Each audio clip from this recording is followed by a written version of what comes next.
Olá, boa noite.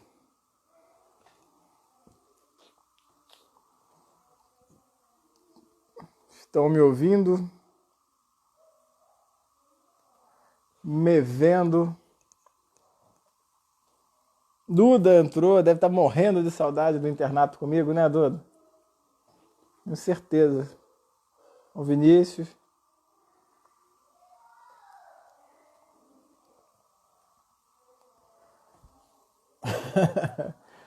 Rafael. Vamos esperar o Rodrigo, que é infectologista, coordenador da rede Mater Dei de infectologia. A gente vai conversar sobre Covid, que é o tema do momento, né? É o triste tema do momento. Agora o Rodrigo tem que entrar na live, né? Pois é, Duda, eu faço essas lives pra você, para matar a sua saudade mesmo. Gabriela Tinazzi também. Olha o Rodrigo aí. Agora.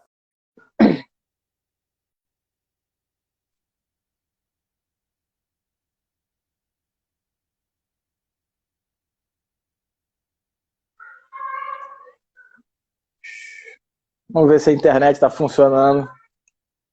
Alô, alô? Pô, não acredito, cara.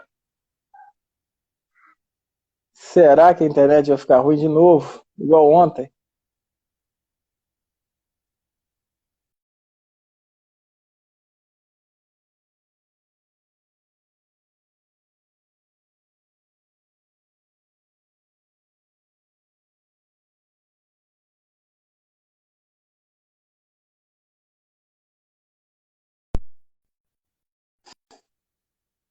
Fala, Rodrigo. Agora deu.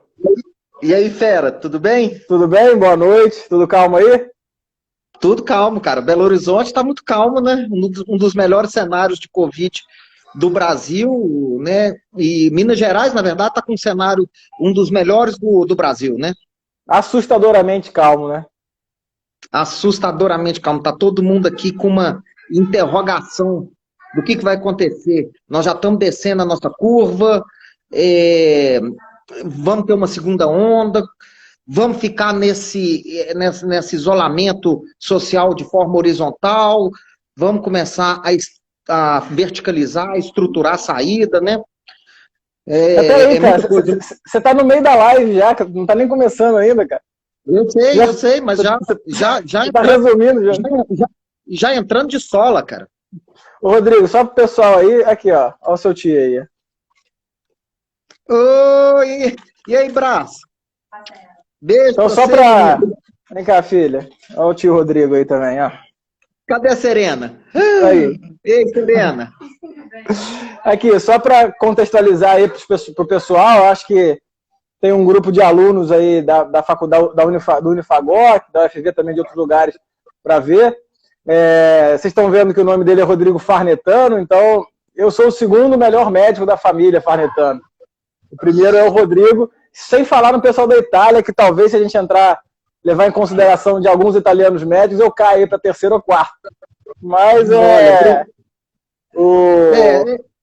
eu vou discordar de você, Bruno, porque, apesar de você ser mais novo que eu, talvez eu seja o melhor até dos italianos, cara. Entendi, é verdade. Bem. Não, mas eu tô falando do meu lugar, né? Aqui, o pessoal da UFO também tá online. Que legal. Rodrigo, o tema de hoje é coronavírus, né? A gente vai falar de Covid. Mas eu queria fugir um pouco do que todo mundo está falando. Falar uma coisa mais do âmago para o âmago. Você é um médico assistencialista, você é um médico que é médico de beira de leito, você sempre, desde que saiu da faculdade, você vê doente. Inclusive, a maioria das nossas conversas aí, eu estou com quase 15 anos de formado, você chegando a 20 anos de formado. A maioria das nossas conversas, ela envolve o que os nossos olhos veem, né? O que os nossos olhos alcançam. A gente não costuma a devanear sobre soluções para o mundo, soluções para a medicina, enfim. Eu queria te perguntar, honestamente, depois eu vou falar a minha opinião, quando começou a história do coronavírus, no começo do ano, quando chegou no Brasil, o que você pensou que seria isso? O que você pensou e o que você está vendo? Quando você ouviu falar de Covid, o que veio na sua cabeça inicialmente, cara? Bruno, eu fiquei numa interrogação, porque A primeira coisa que eu lembrei foi quando teve a SARS-CoV-1, vamos dizer assim, SARS-CoV-1, que surgiu no final de 2001, mas foi 2002, que, né, foi um novo coronavírus identificado, que tem uma mortalidade de 9, 10%, e que teve casos ali na Ásia, né, no leste asiático, e não chegou nenhum caso aqui em Minas Gerais. Eu lembrei daquilo lá, e aí eu fiquei com a interrogação de ao mesmo tempo que eu fiquei tranquilo, porque é tão distante, às vezes a gente fala, poxa, isso não vai chegar aqui. Mas eu fiquei mais com dúvidas. Será que vai ser tão letal quanto foi o SARS-CoV, o primeiro, com a mortalidade geral de 10, em torno de 10%? Será que vai chegar aqui? E aí eu te confesso que até final de janeiro eu estava tranquilo. Mas quando começou a se noticiar, a termos evidência que ele tinha um R0 de quase 3, ou seja, acima da média dos vírus respiratórios que circulam. Para quem não sabe, existem mais ou menos 20 vírus respiratórios que causam a grande maioria das infecções respiratórias agudas sazonais. Parainfluenza 1, 2, 3, 4, bocavírus, metapneumo, sincicial, adenovírus, os influenzas, os coronavírus antigos, que são vírus a princípio eles eram vírus de resfriados, mas que eles têm um R0 menor. O R0, vocês sabem, né, é a capacidade para quantas pessoas que um infectado transmite. Quando se noticiou que era um R0 de 2,74, 75, mas com uma mortalidade que estava girando em torno de 3,5, e começou a espalhar, começou a sair da China, aí foi para a Ásia, depois Europa, Oriente Médio, Europa, e agora chegou nas Américas. Aí, lá em meados de fevereiro, eu fiquei preocupado, não com dizimar a população, mas como é um vírus muito transmissível e a população do mundo mundial susceptível, é esperado que ou seja, vírus que espalha para o mundo inteiro, normalmente é vírus com letalidade menor. Aí ele espalha. E com esse R0 de quase 3, aí eu falei, vai espalhar. E aí a minha preocupação não é perda, lógico que a gente pode ter até milhões de mortos, mas não vai dizimar a população do mundo. E se você perde um ente querido, ok, isso é uma tragédia. Mas a questão de sobrecarregar a nossa capacidade de atender, como aconteceu em várias localidades no mundo, inclusive aqui no Brasil, tem alguns lugares acontecendo. Então, mas no início, Bruno, eu fiquei com dúvida, eu fiquei pensando, o que será que vai ser isso? Vai ser muito letal, vai ser muito transmissível, e acabou mostrando-se com a letalidade não tão alta, e à medida que vai se conhecendo melhor esse coronavírus, a letalidade já está sendo discutida, que ela é menor que 1%, quando se faz um estudo populacional maior. Então um vírus com a letalidade mais baixa, mas que espalhou para o mundo inteiro e causou esse dano também colateral, econômico para as nossas vidas, que a gente fica pensando, acho que a gente tem que aprender muito, nós vamos ter que ter calma, porque a gente tem que tentar entender o seguinte, será que esse estardalhaço todo que o mundo fez poderia ser feito de outra forma? Será que teria outra maneira da gente lidar com esse tipo de epidemia, não tão letal e altamente transmissível? O que nós vamos poder aprender com isso? Né? Já até passando o carro na frente dos bois, será que eu tenho como ter medidas que a nossa sociedade funcione, que os serviços continuem funcionando de forma que eu ainda consiga conter a transmissão de forma segura? O que a gente vai aprender com isso? Porque o dano colateral... Ixi, deu uma cortada. Perdão, Bruno. Opa, voltou? Tá ouvindo? Agora voltou. Tá me ouvindo? Voltou. Mas é isso, Bruno. Então, aí eu vou te falar da minha impressão agora, né? Um retrospecto da minha vida pessoal com essas doenças. A primeira doença que eu participei mesmo foi a dengue, em 2008. 2008 teve uma epidemia de dengue no Rio de Janeiro bem grande, e a UFRJ fechou uma enfermaria para atender pacientes com dengue grave transferido de outras unidades periféricas, né? Foi a primeira mudança de estrutura hospitalar que eu passei na minha vida em relação a isso. depois em 2000 depois eu passei do H1N1, e que realmente a da dengue, a dengue seguiu o previsto. As emergências encheram, eu lembro que eu trabalhava no Quinta Dor, teve que ter mais médico, houve uma mudança estrutural que fluiu, entre aspas, ali. E os pacientes com dengue, o padrão da febre hemorrágica era um padrão mais ou menos esperado. Eu comecei a perceber, aí falando aquelas coisas dos meus olhos, né, que a plaqueta definitivamente não é um grande sinal de alarme para dengue, que não necessariamente o doente com plaqueta baixa ele vai inflamar. Então eu acredito que um dia isso aí vai ser revisto. Um dia quem estiver ouvindo aí pode escrever que um dia vão falar que vão ver que plaqueta não é o problema. O problema é a inflamação sistêmica. Então atender o doente foi mostrando isso. Depois teve o H1N1 com as grávidas, e realmente, diretamente eu não tive contato com isso, mas eu vi casos de paciente grávida tendo problema em algumas unidades no Rio de Janeiro, mas sem aumentar um número muito grande de gente. Tá? Depois veio o susto do ebola, que eu lembro que a gente se preparou para ter paciente suspeito de ebola no Rio de Janeiro, e eu cheguei a estudar ebola, fiz treinamento de paramentação, fui em aulas de ebola, e a gente começou a ver que esses pacientes com ebola, quando saíam da África e iam para unidades maiores, eles sobreviviam mais, né? Então parecia que de alguma maneira você, fazendo atendimento mais adequado, você conseguia salvar alguns pacientes, e não foi uma doença que se transmitiu para todo mundo. E agora veio o tal do Covid. Eu não sei se pela negação da má notícia, a minha primeira grande impressão é que seria uma letalidade muito baixa, seria uma gripe, e que o carnaval no Brasil seria a grande fonte de disseminação. Então, por um tempo, eu fiquei imaginando assim, olha, eu acho que essa pancada não vai chegar aqui, porque já deve ter disseminado pelo Rio de Janeiro e tal. E também conversei com você, eu lembro, e a gente fez esse pensamento de que a letalidade é parecida com a da gripe. Eu me tranquilizei.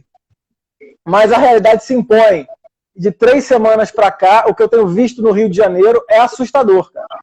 Eu tenho visto meus amigos atendendo no coronavírus. Eu tenho pelo menos 10 amigos pessoais que eu tenho contato, que pegaram coronavírus e que, enfim, ficaram bem, graças a Deus.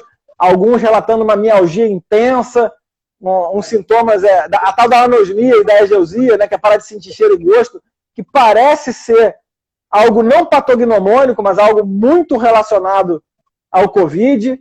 Aí entra a questão das alterações hematológicas, das alterações de inflamação sistêmica. E aí 2 pontos me chamam a atenção. Uma virose que definitivamente é diferente das outras que a gente viu. Tá? Você pode até pegar aí, uma hantavirose faz um negócio parecido com a leptospirose. Você tem as febres ictéricas, como a febre amarela, que deu um susto relativo também na gente há 2 anos. 2, 3 anos, mas vem aí o coronavírus de uma forma assustadora, né? Eu sei hoje de hospitais no Rio de Janeiro que estão fechando andares, UTIs pediátricas fechadas e reabertas com pacientes coronavírus, pacientes jovens fazendo quadro pulmonar e sistêmico grave, né? Então, a minha pergunta já que a realidade está mostrando para a gente alguma coisa diferente de uma gripe, você consegue comparar o coronavírus com algum outro tipo de doença viral que você conhece?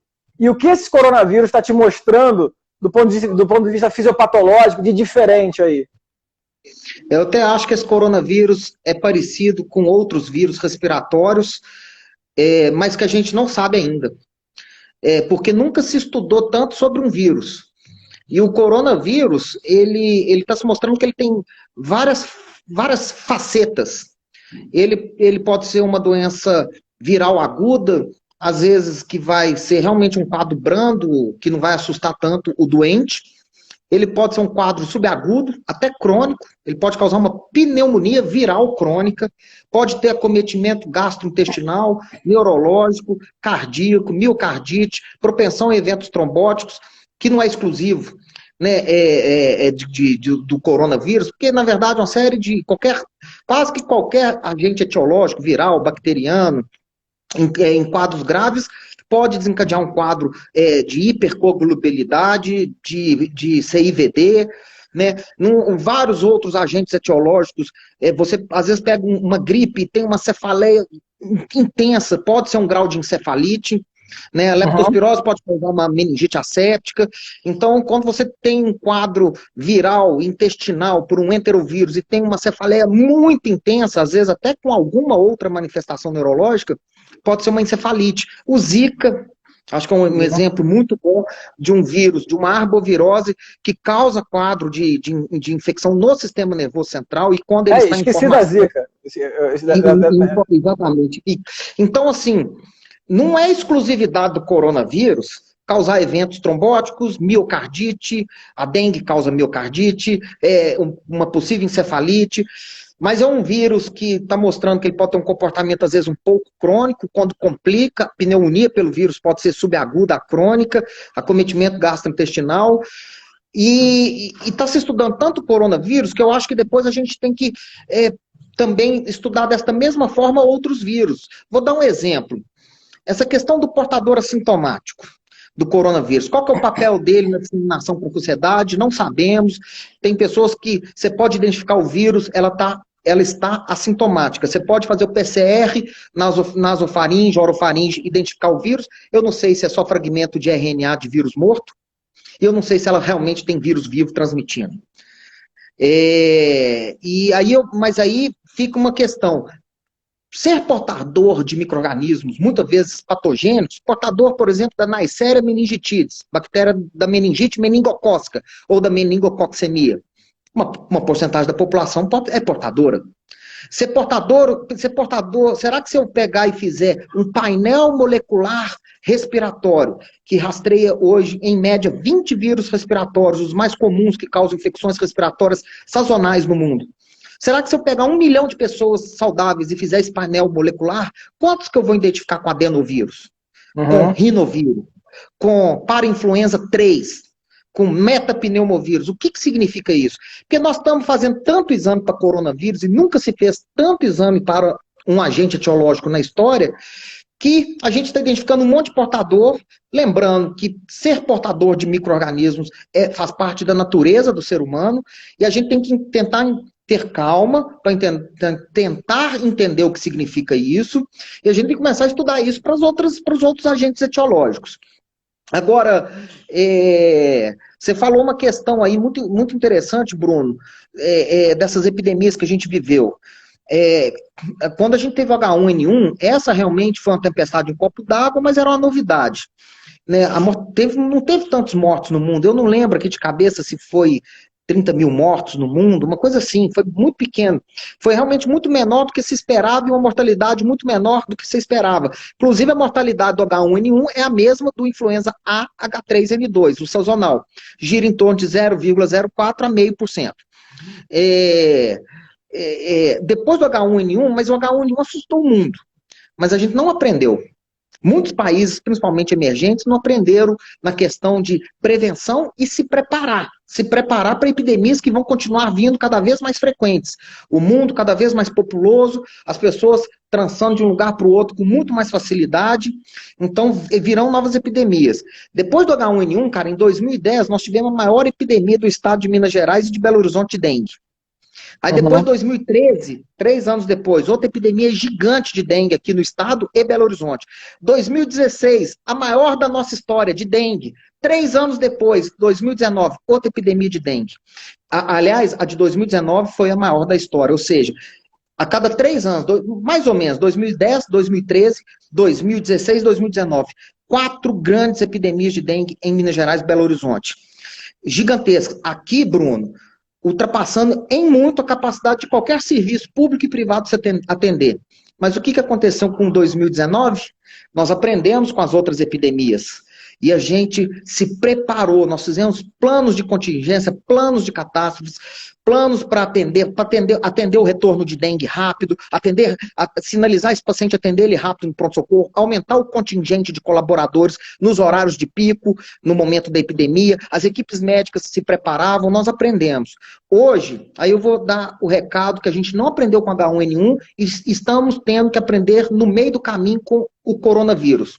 Qualquer hospital hoje que seja acreditado pela ONA, ISO, NAIRO, JCI, O Mater Dei vai terminar de se acreditar todos os 3 hospitais em JCI. Sabe o que é uma das coisas que a JCI, né, a Joint Commission International, mais cobra dos hospitais hoje? A sua preparação para epidemia de doenças transmissíveis. Ou de epidemias locais. Dengue não é transmissível de pessoa a pessoa, mas tem um vetor. Ou doenças transmissíveis mesmo, sarampo, ebola, agora o coronavírus. Porque esse coronavírus pegou todo mundo de surpresa aí. E aí, fica o recado. Nós temos 2 frentes de trabalho importantíssimas. Uma do governo com a sociedade. As pessoas têm que mudar seu comportamento. As pessoas têm que saberem se proteger mais e proteger o próximo. O brasileiro não é bom disso ainda, mas eu acho que tem uma oportunidade enorme de mudar a sua cultura e se comprometer com o respeito, a educação e as boas práticas de higiene. Você está doente, põe máscara, né, não tosse, não fica perto um do outro na fila e por aí vai. E tem outra frente de trabalho, que é os hospitais. Qualquer instituição de saúde hoje, pode ser de pequeno, médio ou grande porte, alta complexidade ou não, ela tem que ter seu plano para catástrofe. A gente aprendeu isso com a dengue. Teríamos um potencial de uma catástrofe ano passado e lidamos muito bem com um contingente gigantesco de casos de dengue chegando no hospital. Os hospitais têm que estar preparados para identificar o paciente com doença transmissível, fluxo diferente para ele, todo mundo tem que estar capacitado, tem que fazer simulado, tem que recapacitar, passou um tempinho, recapacita de novo, faz simulado, treina, revê o seu protocolo com todos os setores do hospital, ou seja, nós estamos aprendendo que nós temos que estar constantemente preparado e nos treinando para situações de catástrofes epidêmicas que vão continuar acontecendo. E talvez de forma até mais frequente, e pode chegar uma hora da gente ter uma doença muito transmissível e com uma letalidade maior. Em contrapartida, cabe aos nossos órgãos governamentais preparar também a sociedade. Eu acho que não teria acontecido o que aconteceu com o Rio e com São Paulo, e está acontecendo com Manaus. Desculpa. Aí aqui, tá, Bruno? Ó. Tá, só... aproveitando a aula prática, né? Então, olha só, Bruno, eu vou te falar. Belo Horizonte, enquanto a gente olha os gráficos da Organização Mundial de Saúde, eu estava revendo ontem, as Américas ainda está em ascensão a nossa curva de incidência de novos casos de corona. Minas Gerais e Belo Horizonte está caindo. Na última semana, as nossas notificações de SRAG e de coronavírus, vou colocar de síndrome da SRAG, né, síndrome respiratória aguda grave, que aí a gente não sabe ainda o que tem tido influenza, inclusive, mas também a notificação de corona aqui em Belo Horizonte, Bruno, em queda. Ou seja, São Paulo e Rio aumentando, Manaus, Belém, Recife, Belo Horizonte, Minas Gerais caindo. O que é isso? Eu acho, Bruno, tem algumas coisas que explicam. Temos perguntas que só o tempo vai dizer. Ainda vamos ter nosso pico? A coisa vai piorar aqui? Será que se a gente abrir e começar a receber pessoas de outros estados, podemos ter uma situação ruim? Vamos manter. De repente a gente libera com regra, mas mantém a guarda em alerta. Acho isso importante. Mas Belo Horizonte fez entrou em isolamento social. Minas Gerais, quando foi notificado o 4º caso em Minas Gerais. Rio já tinha mais de 50, São Paulo já tinha mais de 50 casos confirmados. E o que a literatura mostrou? Os países que fizeram o seu isolamento social, as cidades que fizeram o seu isolamento social depois do caso 50 diagnosticado, ou seja, quando você diagnostica o seu caso número 50, já tem provavelmente milhares de outras pessoas infectadas. Esses países tiveram um cenário, uma sobrecarga do sistema de saúde muito pior. Então, Minas fez isso precoce. Então, por que São Paulo e Rio não fez? E outra coisa, e deu tempo da gente fazer nosso para casa. Nós ficamos lá no Mater Dei mais de um mês nos preparando os nossos protocolos, o nosso protocolo de catástrofe, de contenção, os nossos fluxos, as nossas identificações, capacitamos, podemos inclusive fazer validação dos fluxos, tiramos todas as dúvidas do corpo funcional, não vou falar corpo clínico, não, corpo funcional do hospital. Ou seja, a gente isolou aqui precocemente a cidade e tivemos tempo de fazer o para casa. Eu acho que nós estamos colhendo frutos agora. Se vamos ter uma segunda onda, não sei. Acho que vai depender das decisões que vão ser tomadas da agora para frente. Eu não sei se a gente tem que ficar no isolamento horizontal ainda, em definitivo, ainda. Talvez a gente possa começar a criar regras seguras. É possível você sair de casa, ir numa loja elétrica, comprar um chuveiro de forma segura, de forma que você continua contendo a transmissão do vírus. Então, mas assim, Belo Horizonte está fugindo o padrão das Américas e o padrão do Rio e de São Paulo. A ocupação dos hospitais públicos e privados aqui, Bruno, está baixa. Vou te falar, tem um hospital aqui, que é o antigo Centro Geral de Pediatria, maior hospital infantil de Minas Gerais, que nesta época do ano, por causa do vírus sincicial respiratório, ele ficava com 100% de ocupação. Hospital público do Estado, um excelente hospital. Conversando anteontem com o diretor de lá, que é chefe da UTI pediátrica do Mater Dei Contorno, Luiz Fernando, o CGP, que era para estar com 100% de ocupação, está com 40%. O Odilon Beres, hospital municipal aqui, vazio. Os 3 hospitais não corona. Então, nós estamos vivendo isso agora, Bruno, e a gente fica assim, e aí? Todo mundo me pergunta, um monte de resposta de $1 milhão, nós temos que manter a calma, né? Vamos lá. Você é coordenador da infectologia de uma rede de hospitais em Belo Horizonte, talvez a rede em Minas Gerais, eu não tenho certeza disso, mas você pode me responder melhor. Talvez uma rede que mais ampliou em estrutura física e qualidade, principalmente. Qualidade acreditada, não é só a qualidade de achar que é bom, não. Como é que foi o seu último mês, o seu mês de abril de trabalho, como infectologista, coordenador de uma rede, e com essa bomba aí para chegar? Como é que foi a sua rotina de trabalho? Meu trabalho, como hoje eu sou 100% autônomo, né, eu já trabalhei quase 12 anos em setor público, e estou há mais de 14 anos no Mater Dei. Do início de abril para cá, meu trabalho caiu. Eu vou falar primeiro de março. Março, eu nunca trabalhei tanto na minha vida em março. Março, eu devo ter trabalhado dentro do hospital no mínimo de 12 a 14, 15 horas dentro do hospital. E como era esse trabalho, já que você não estava com paciente Covid? Eu acho que é interessante o pessoal entender isso. Como é que foi o seu trabalho? É o trabalho de lidar com muitas perguntas, muitas dúvidas, às vezes o descontrole de muitos colegas, não só da área médica. Então, a gente teve que construir. A gente já tem plano de contingência. Dizem que anestesista que trabalha com dor, que se descontrola mais em situações complicadas, né? Não sei se você concorda comigo. Esse pessoal, assim, de medicina intervencionista da dor, eles ficam... eles tremem, né? Mas aí a gente conversa com eles, calma. Entendi. É porque o Kaká tá aí na live aí. Beijo pra você, Kaká. Seguinte, Bruno, eu vou falar o que deu trabalho lá no Mater Dei. O Mater Dei é um hospital extremamente organizado, assim. Ele é único no Brasil porque ele é um hospital que pertence a uma família. São médicos, na verdade, agora os netos estão entrando lá e tem toda uma regra gigantesca para um neto poder assumir uma diretoria. É até registrado em cartório a cartilha para um membro da família querer almejar um cargo de diretoria. Enfim, diretoria extremamente presente, trabalham demais, dão todos os recursos quando você mostra o que é necessário ser feito e comprova isso para eles.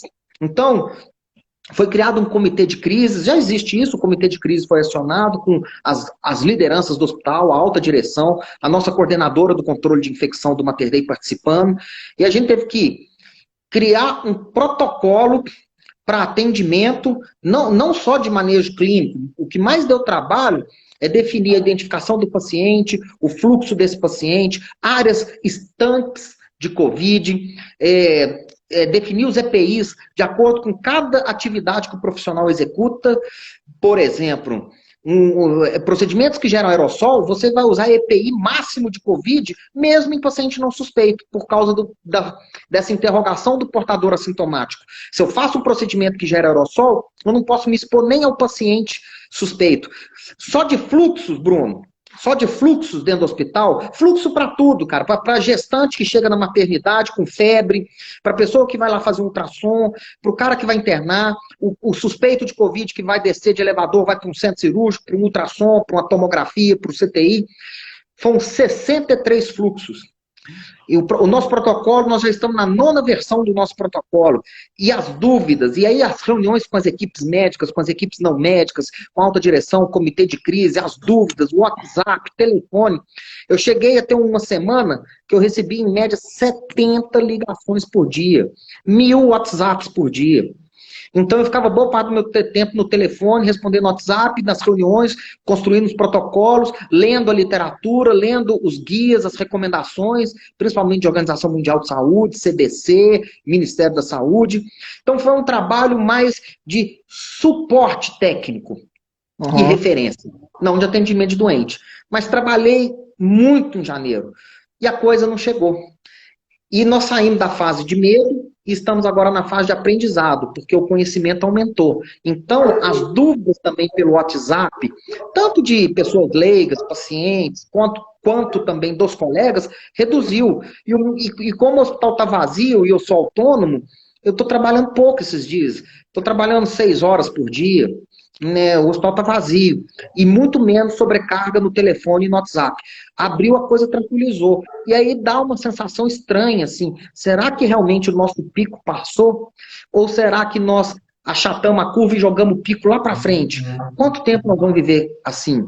Já podemos começar a criar regra para voltar a algumas atividades aqui da cidade? Né, já podemos voltar a atender normalmente nossos consultórios e operar? A coisa já está caminhando para que sim. O Mater Dei está muito seguro, assim, eu falo pelo hospital, porque é a instituição que eu trabalho, é assim, você pode marcar sua cirurgia, seu procedimento, porque hoje o paciente suspeito, ele é identificado na porta, ele segue um caminho diferente do não suspeito, certo? É isso. E o conhecimento é construído, isso aí em todas as áreas, né? Com base na experiência da realidade, como que a realidade se mostra, e na teoria, não tem jeito.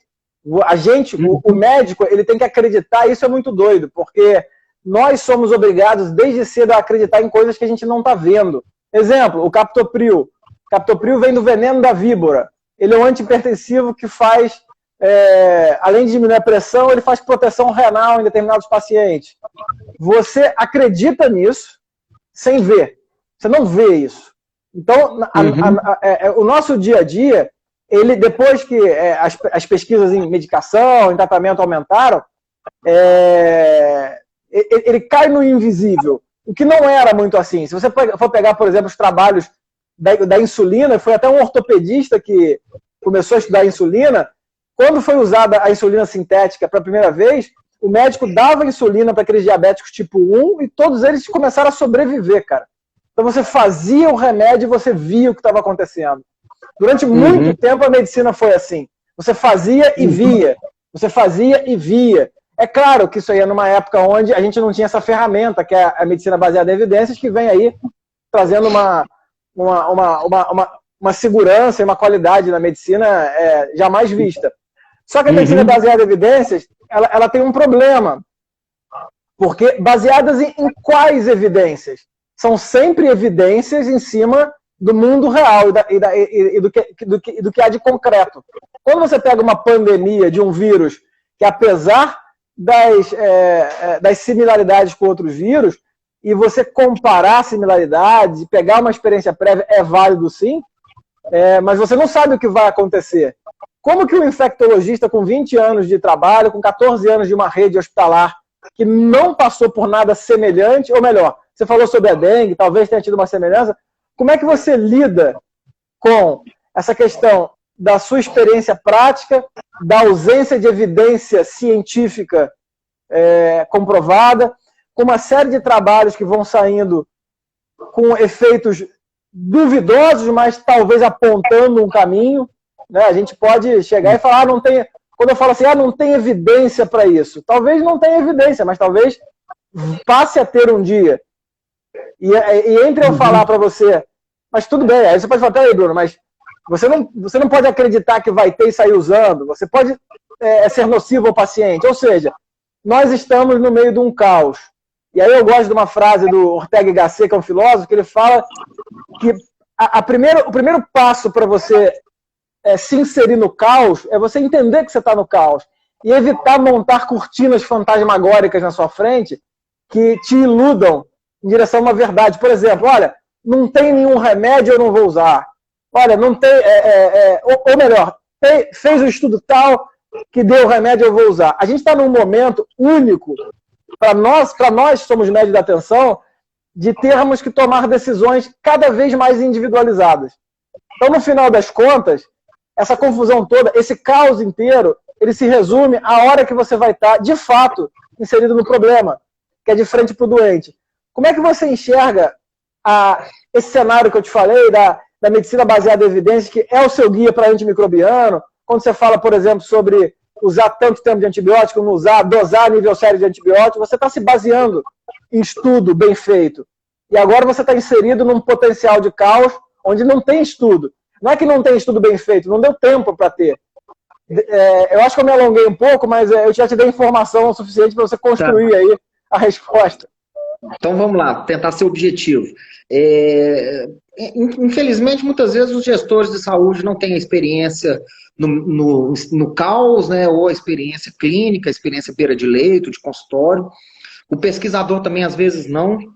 Eu diria que o médico perfeito, mas isso também, o mundo perfeito não existe, né? Seria aquele médico que é professor, pesquisador e também tem experiência clínica. Existe isso, né? Deixa eu te dar um parênteses aqui.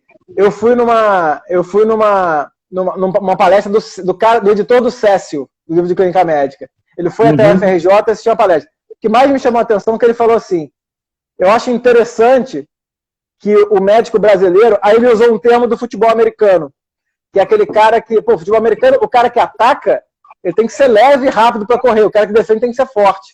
Ou seja, o pesquisador é diferente do cara que está na assistência. E ele falou assim, o brasileiro tem uma visão, o brasileiro tenta ser, aí ele usou esse termo, esse cara do futebol americano, que joga em todas as posições, né? E que talvez seja, de certa forma, o que te coloca mais em contato com o caos e com o mundo real, né? Mas eu te interrompi. Isso, mas é isso mesmo, concordo. É difícil também você conseguir fazer tudo, né, Bruno? E aqui nós somos mal remunerados de uma maneira geral, então a gente acaba se sobrecarregando. Se a gente fosse mais bem remunerado, talvez sobrasse mais tempo para docência, para pesquisa, eu poderia atender meu consultório, ver meu paciente no hospital de forma mais tranquila, mas acaba que você tem que trabalhar de forma excessiva, é ruim. Bom, enfim... Nem tudo que você faz, a evidência científica vai ser com estudo clínico, randomizado, duplo cego, vai ser evidência A1 ou vai ser evidência A2, né? Você não consegue evidência A1 e A2 para tudo. E aí, você tocou no assunto dos antibióticos, eu vou te falar uma coisa bem interessante que a gente faz na prática hoje em dia, por causa das bactérias, não só mais multiresistentes, são as XDR, Extensively Drug Resistance, né? São as KPCs da vida. E a gente hoje tem que usar protocolos ainda não bem estudados e que são apresentados em congressos. Eu já perguntei para o Clóvis Arnes, presidente da Sociedade Brasileira de Infectologia, um dos maiores infectos do Brasil, um cara que mexe com pesquisa e tem experiência clínica. Perguntei, como é que você trata uma KPC no sangue hoje sem o Torgena, que é o ceftazidime com avibactam? Porque lá no Mater eu falei, a gente dá tigecyclina, que é uma droga bacterostática, no paciente com sepsis, por KPC, com amicacina. E ele falou, é isso que nós estamos tendo que cair. Nós estamos tendo que fazer coisa que não tem estudo, mas é o que tem para você usar numa situação de quase desespero, para tentar salvar a vida do doente, tentando pesar o dano, risco e benefício. O primeiro ponto de partida, então, que eu queria passar é o seguinte, medicina baseada em evidência pode ser perigosa, porque as evidências às vezes parecem boas e não são. Vou dar o exemplo do oseltamivir. Ninguém tem certeza que o oseltamivir funciona realmente de forma efetiva, de forma a reduzir mortalidade e morbidade de quadros por gripe, por influenza grave. Tá? Ninguém sabe, E se você for olhar os estudos, quando a Cochrane fez uma revisão dos estudos de aprovação do oseltamivir, que foram considerados bons estudos, uma série de falhas e tendências também, tendências do laboratório. Uhum. Muito questionado. Isso foi publicado. Então ninguém sabe, olha só. E uma droga que tinha, em teoria, uma evidência boa que salvava a vida da pessoa com gripe. Que eu não sei se ela funciona ainda até hoje. Então, a gente tem que tomar cuidado com a evidência. Quando eles lançaram o Captopril, o Enalapril, foi porque o laboratório que desenvolveu o Captopril tinha perdido a patente. Aí ele falou que o Captopril era melhor que o Enalapril. Só que os estudos ele comparou Enalapril com placebo e não com Captopril. Porque se ele comparasse com Captopril, dava na mesma. E aí ele precisava de uma droga nova que a patente era dele. Então temos que tomar cuidado com a evidência. Então, primeira coisa, evidência de excelente qualidade nem sempre vai existir. Segunda coisa, você tem que ter uma... Aí, Bruno, para você que é professor de aluno de medicina, nós temos que ter uma boa formação médica. Porque é a boa formação médica de graduação e principalmente de pós-graduação, de residência, é que vai te dar a base, posteriormente aliada à sua experiência profissional, a tomar decisões onde a medicina baseada em evidência está ali, mas ela não é o seu guia único. Uhum. Então, acho que essa é a principal mensagem que eu daria. E aí, fica algumas coisas que é importante para o estudante, para o residente saber. Até para médico já formado, velho, não sabe disso. O Ministério da Saúde no Brasil proíbe o uso de medicamentos de forma experimental se não for incluído dentro de um protocolo de pesquisa aprovado por comitê de ética.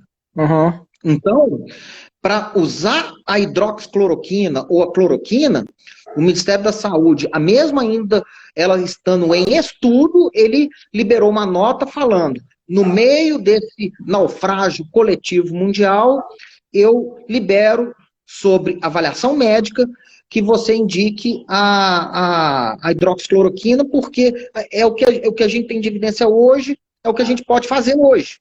Uhum. Se daqui 1 mês, 2 meses vai cair.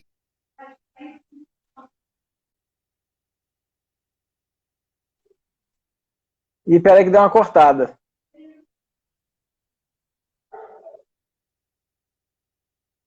Alô, alô?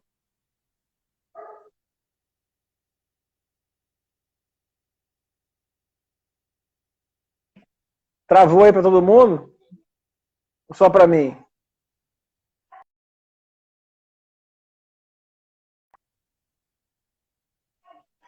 Peraí que deu uma travada aqui. Estão me ouvindo?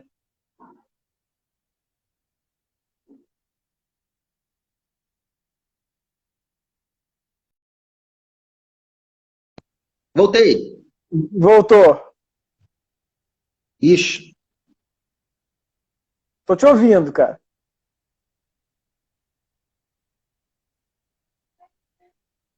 E agora? Espera aí que acho que vai voltar. Eu tô ouvindo, eu acho até melhor ficar sem te ver, cara. Interessante você ficar só te ouvindo. Eu acho que é melhor para todo mundo. Oi.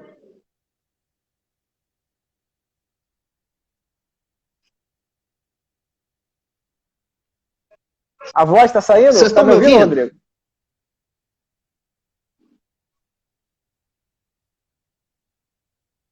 Se você tiver, Só a voz, tá bom, se você né? estiver ouvindo Vamos só minha voz, continuando eu aí. vou falar.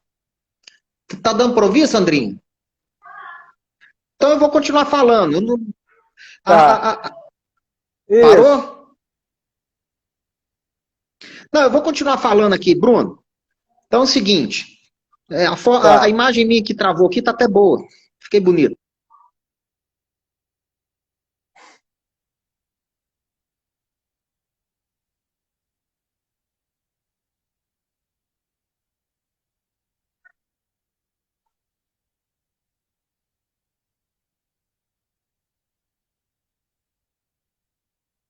Ixi. Fala, cara.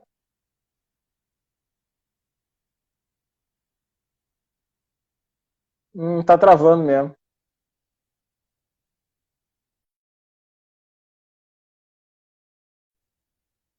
Tá.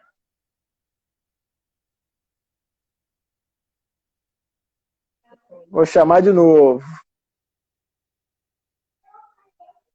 Olha aí. Senão eu vou chamar outra pessoa também. Não vou ficar insistindo com você, não. Pronto. Deu certo? Agora sim. Deu. Poxa, tava legal. Bom, enfim, aí só para ir rápido aqui, então, cara, assim, medicina baseada em evidência está ali.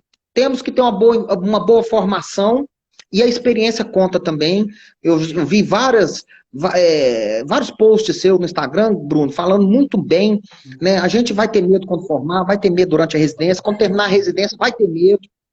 Mas isso precisamos ter medo. É o medo que nos faz não cometer erros, que nos faz estudar, ir com precaução e um dia construir uma boa experiência. Então, a experiência é importante, a boa formação médica é importante e tem que estar estudando. A medicina baseada em evidência está ali, mas ela não pode ser o seu único norte. Ela tem que ser um caminho a ser seguido, mas às vezes a gente foge dela. E como eu falei, o Ministério da Saúde, a gente não pode usar nenhuma droga a não ser que fora de contexto de pesquisa, de forma individual, experimental, a não ser que o Ministério liberou, e neste caso de extremo, foi liberado. Agora, E aí eu só queria responder uma coisa que o colega colocou aqui, alguém colocou aí, hidroxicloroquina para profilaxia. De jeito nenhum, eu acho que não vou nem entrar em detalhe. Outra coisa, uma outra colega colocou aqui, por que os hospitais estão vazios? É medo mesmo da população, e medo também dos profissionais de saúde. Tem muito profissional de saúde que não quer ir trabalhar, não quer ir no hospital. Não quer atender e operar suas coisas, medo, mas eu entendo o medo, óbvio, mas agora nós já estamos saindo da fase do medo e indo para a fase de aprendizado, e o mundo está entendendo que os serviços de saúde podem continuar com regras. As próprias outras atividades humanas podem voltar com regras seguras, como eu disse, regras que continuem contendo a propagação do vírus. E isso se aplica para dentro e fora do hospital. Então a gente pode voltar a operar, fazer exame, atender nossos pacientes, mas os pacientes sumiram e pode-se pagar um preço muito alto. Doenças crônicas descontroladas, infartos silenciosos que o paciente, ou com pouco sintoma, ele fica em casa, doenças oncológicas que estão perdendo o timing ideal de tratamento. E por aí vai. Então temos que tomar cuidado. Não podemos interromper a atividade de assistência à saúde. E só um contraponto também, não é um contraponto não, é um complemento. A gente também na medicina não pode fechar os olhos para a realidade, né? Eu sempre brinco com os alunos que a realidade se impõe. Ou seja, você pode criar o mundo teórico que você quiser na sua cabeça, você pode criar a situação perfeita, mas a realidade vem para nos educar. A realidade ela vem com força. Não adianta competir com a realidade e nem tentar ajudar os fatos. Eu trabalhei com doença do colágeno muito tempo na UFRJ. Só fazer um comentário, 1 minuto. Um comentário disso, em cima que você falou isso. Dessa vez a gente tem que aprender, Bruno. A gente não aprendeu com H1N1. O Brasil não aprendeu, acho que o mundo não aprendeu, mas o Brasil principalmente. Então, assim, pelo amor de Deus, nós temos duas funções importantes. Uma, como sociedade, nós temos que aprender a mudar nosso comportamento, para termos comportamento mais seguro. O mundo está muito cheio de gente, nós temos que mudar a nossa postura para reduzir a transmissão de doenças. E segunda coisa, as instituições têm que estar preparadas para as novas epidemias que virão. A gente não pode ser mais pego de surpresa dessa forma, não só as instituições, como as cidades, os estados, o país. Senão acontece o que está acontecendo com São Paulo e Rio e que não está acontecendo com Belo Horizonte. A gente aqui foi privilegiado, tivemos tempo. Pode voltar, você estava falando do colágeno. Sobre a questão da realidade, né? Não, eu trabalhei durante muito tempo com doença do colágeno e fui num congresso na Argentina que foi apresentado que 2% dos serviços de reumato do mundo usavam rituximab off-label, em alguns casos de lúpus, sem resposta ao tratamento convencional. Então, existe o tratamento off-label na medicina. O que é isso? Off-label é aquela medicação que ela não está aprovada para uso pelo FDA nos Estados Unidos, pela Anvisa aqui, pelo Ministério da Saúde. Então, essa realidade ela existe. E hoje, é um fato, hoje na epidemia de coronavírus, nós, não estou falando eu nem você não, mas os médicos estamos sem armas contra o coronavírus, mas estamos usando, em cima de um julgamento criterioso, uma série de medicações. Não dá para negar isso, Rodrigo. Entendeu? Eu não posso chegar e falar assim, olha, eu não vou usar, não tá autorizado. Já estamos usando. Então a medicina no Brasil hoje já está na prática. Não, é exatamente isso. Por exemplo, não é no planejamento da guerra só. A guerra está acontecendo, existem hospitais abarrotados de pacientes, então já está sendo usado hidroxicloroquina, azitromicina, ivermectina, anita, corticoide, clexane, tocilizumab, zinco. Então, tudo isso está sendo utilizado. Eu, por exemplo... Transfusão de plasma de pacientes convalescentes. Transfusão de plasma de pacientes convalescentes. Então, olha só, de certa maneira, o soldado da guerra, ele naquela situação onde existe um problema verdadeiro, porque a gente aqui está falando de pacientes com Zika, com Covid. Mas e quando é o senhor fulano que está com Covid, né? Que é filho da fulana de tal, que tem a filha tal. Quando você entra de cara para uma pessoa concreta, de carne e osso, com uma história, tudo muda. Naquela hora, você tem que tomar uma decisão. E decisões estão sendo tomadas. Eu acho que uma grande lição para a gente é que a medicina do dia seguinte é muito fácil. Assim como falar da guerra que aconteceu, pô, você tinha que ter entrado pelo lado de lá, não pelo lado de cá, porque a medicina do dia seguinte é muito fácil. E eu confio muito no médico que está no front. Eu confio muito. Eu tenho conversado com muito médico. Hoje eu conversei com um grande intensivista que me falou que ele está vendo melhoras com o uso de corticoide, né, em quadro pulmonar grave. Ele me falou isso. Eu estou vendo e estou usando sem medo agora. Eu tinha medo no começo. Entendeu? Tem uma médica espanhola que tratou centenas de pacientes com coronavírus, que ela diz, temos que tratar precocemente. E esse timing que você falou da oncologia, a gente tem que estar com a cabeça aberta para talvez não perder esse timing de tentar usar o que a gente tem numa fase muito precoce da doença, que parece que há uma tempestade inflamatória em algum momento. Sim. E parece que essa tempestade inflamatória... Se ela tem relação com a carga viral muito alta ou não, talvez tenha, mas às vezes nem tem, podemos afirmar em 100%, mas é o que leva o paciente ao óbito, né? É a cascata inflamatória. E vem aí o paciente sendo... Aí vem aí, o homem, será que... A testosterona, será que é um fator agravante? A testosterona com a obesidade, é por isso então que mulher e criança não está tendo caso grave? Aí vem a imunologia, o professor de imunologia do Nordeste falou, de uma forma bem interessante, que Covid não é igual tuberculose, não é para quem quer, é para quem pode, ou seja, será que existe uma característica biológica individual que permite que o paciente inflama? Tem estudo italiano, tem alguns estudos italianos em pacientes centenários que mostram que esses pacientes que chegam a 100 anos, eles não inflamam. Esse estudo é muito interessante. Pegaram algumas centenas de pacientes com mais de 100 anos e a resposta, claro que é um estudo também sem muita evidência, mas viram que a resposta inflamatória desses doentes a infecções não é alta. Então o paciente que tem tem pneumonia, mas não tem sepsis pulmonar.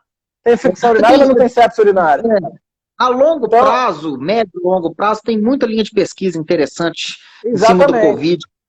Por que a mortalidade em crianças saudáveis abaixo de 10 anos é virtualmente zero? A gente não pode esquecer que toda criança tem uma coisa que nenhum adulto tem. As crianças têm o timo. E o timo serve para a maturação da nossa resposta linfomononuclear. E o idoso, ele tem muita memória imunológica moral, mas a resposta imunológica dele, TH1, linfomononuclear, vai caindo com a idade. E o coronavírus parece que... protetor, né? Por isso que o idoso vai mal e a criança vai bem. Então tem muita coisa, isso aí é lógico, é só uma conjecturação quase anedótica, né? Você falou, e eu vou te falar um outro exemplo, você falou do rituximab para uso off-label em 2% dos pacientes. A gente tem que saber fazer isso, indicar bem. Agora, gente, tem que também, por um outro lado, Bruno, assim, o médico, ele tem que ter muita consciência na hora de fazer isso. Ele tem que estar muito bem preparado, muito bem estudado. Sim. O rituximab é uma droga anti-CD20 que causa imunossupressão moral violenta e, em raros pacientes, em definitivo. Ele pode ficar com uma imunodeficiência moral prolongada. Ou seja, vamos usar, mas saiba o que você está fazendo. Exatamente, mas aí é mais ou menos assim, quem vai, os snipers, por exemplo, quem pode usar uma arma daquela é um sniper, cara. Não tem jeito, eu não posso deixar para o cidadão comum. Então a gente tem que tomar cuidado também de não trazer para o cidadão comum o uso desses remédios. Então essa decisão de beira de leito cabe a um médico experiente. Então a resposta que eu sempre dou é o seguinte, às vezes me perguntam assim, Bruno, que você faria em caso de Covid? Você tomaria isso?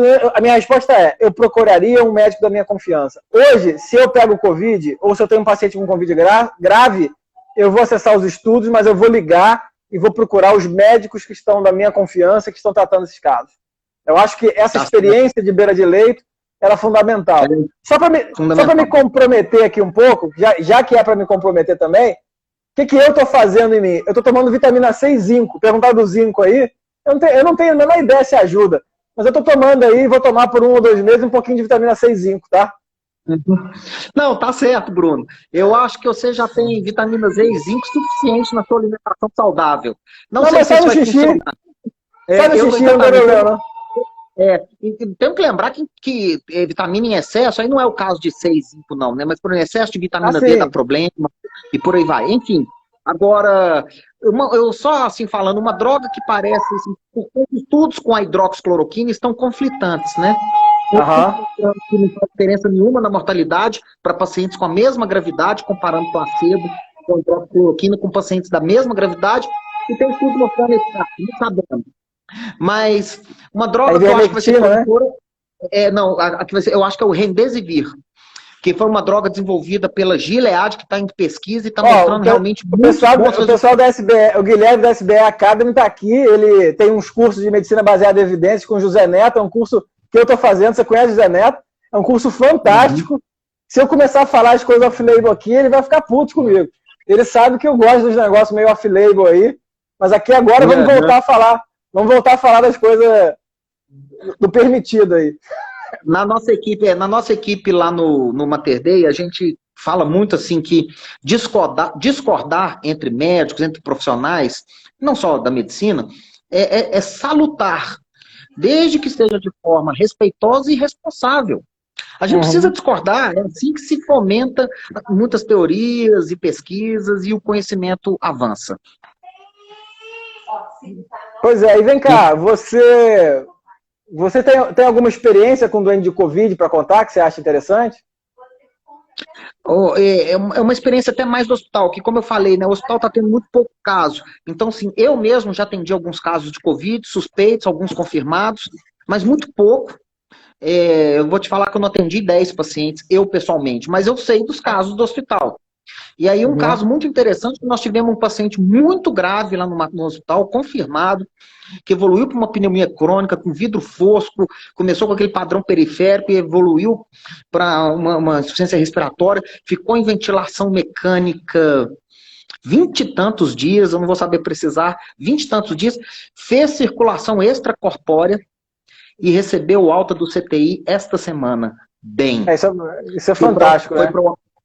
Fantástico, ou seja, muito, assim, um esforço hercúleo da enfermagem, da fisioterapia, da equipe médica, da cirurgia torácica, do pessoal da ventilação extracorpórea, da ECMO, assim, da nefrologia, esse paciente tem insuficiência renal. Então, assim, para salvar a vida desse paciente, recursos financeiros, tecnológicos e humanos gigantescos. Dezenas de pessoas altamente envolvidas e capacitadas, mas foi um caso assim, digno de nota, um paciente que, ou seja, quando você está preparado, aí o que eu queria dizer, e nós tivemos tempo aqui em Belo Horizonte para se preparar, quando você está preparado, e, em todos os sentidos, recurso técnico e humano, para atender bem, você pode pegar um caso que, na maioria das instituições do mundo, teria morrido. Esse paciente vai ficar vivo, sem sequela, vai voltar para a família dele. Consumiu muitos recursos, em todos os sentidos. Valeu a pena? Muito. Claro. É isso que a gente tem que nos preparar para atender bem. Acho que esse caso eu queria destacar. Tivemos um óbito até agora lá no Mater Dei, de uma senhora, 79 anos, com várias comorbidades. Foi tentado também tudo por ela, mas não deu, né? Eu tenho entre 10 e 15 amigos, é o que eu te falei, né? Colegas e amigos pessoais médicos pegaram coronavírus, né? E acho que uma coisa interessante, que ainda é tema até para outra conversa, todos esses meus amigos que pegaram, eles não complicaram, ficaram em casa, a grande maioria se medicou, sim, tá? É um fato, eu não estou dizendo se está certo ou está errado, mas tem um ponto interessante, todos eles confrontaram a morte, Rodrigo. são pessoas da minha faixa etária, de 40 anos, todos eles confrontaram a morte. Então, aquela sensação falsa que está tudo sob controle, ela cai. E é muito bizarro isso. Aqui, tem 20 segundos e vai acabar, cara. Dá um alô final aí. O coronavírus está fazendo todo mundo repensar a sua vida pessoal, o seu trabalho, a forma de trabalhar, como a gente encara as coisas. Nós temos que pegar esse limão e fazer uma limonada.